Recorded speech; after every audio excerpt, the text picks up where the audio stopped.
Chad, could you explain a little bit to us about what budget forecasting is and how you've been experiencing that through your being treasurer at Seneca? Yeah, so budget forecasting, what I've kind of had to learn, and it was a little bit of learning on the fly as you go, because when you have a house set up like we do, sometimes there's a little bit of language lost between past years to years. But the most important thing that I've been able to do or been able to have to look ahead is looking at past budgets and looking how we did where we spent money. And we do this through a program called QuickBooks Online. And I was able to, when I set up the budget for this current year, and it's right around $330,000 for the year. That covers our utilities, officer budgets, as well as all different types of things. Officer budgets ranging from philanthropy to social to house manager to cleaning supplies.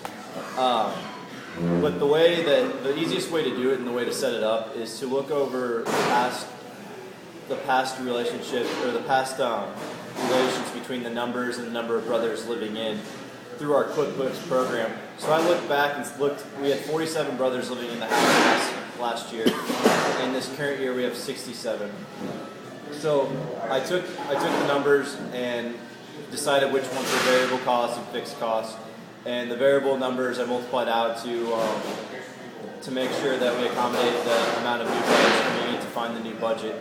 And I mean, that's pretty much how you have to do everything for budget forecasting, is looking over the past numbers over the past couple of years to look ahead to see what could come. Then you always have to, or at least I do, you need to set apart a certain amount of money that can fluctuate, so that if in one year you need more cleaning supplies than you do the year before, then you're not totally screwed up on that budget. So. How much easier is it to have more money this year with more brothers living in? How much easier is it to budget the money? Well, budgeting is about the same, but as far as what we're able to do and like the different events we're able to participate in is a lot. There's a lot more things that we're able to do with a larger budget. The biggest thing with a smaller budget was being more on top of each of the officers and making sure that none of them went over their budget and none of them spent more money than they had.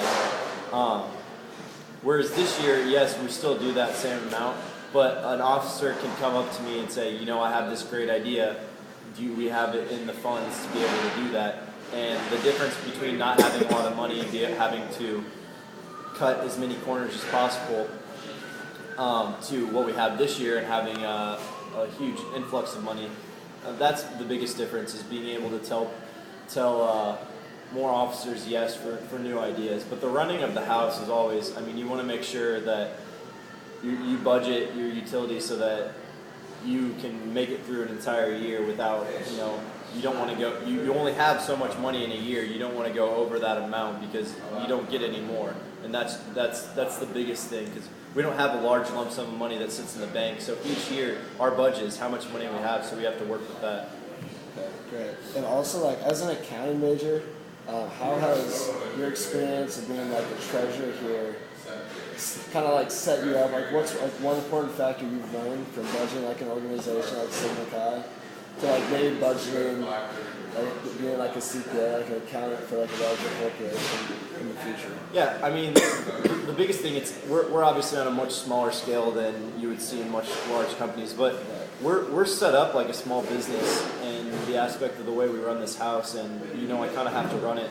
And they say it's like a CFO, but obviously it's not that large or important. But to an aspect, it does have the qualifications that I will have to work with one day. That if I work for a manufacturing corporation and I need to set up a process budget, then I'm going to look over how we did in the previous year, what our orders are going to be for the current year, like how many more brothers we're going to have in the house, and we're going to set up our budget that way. So this is a much smaller scale, but it can be applied to a lot of different situations one day. Okay. Right. All right. Thanks for your time. Thank sure. you. Thanks, Chad. Thank you, Chad. Well, enjoy my chili.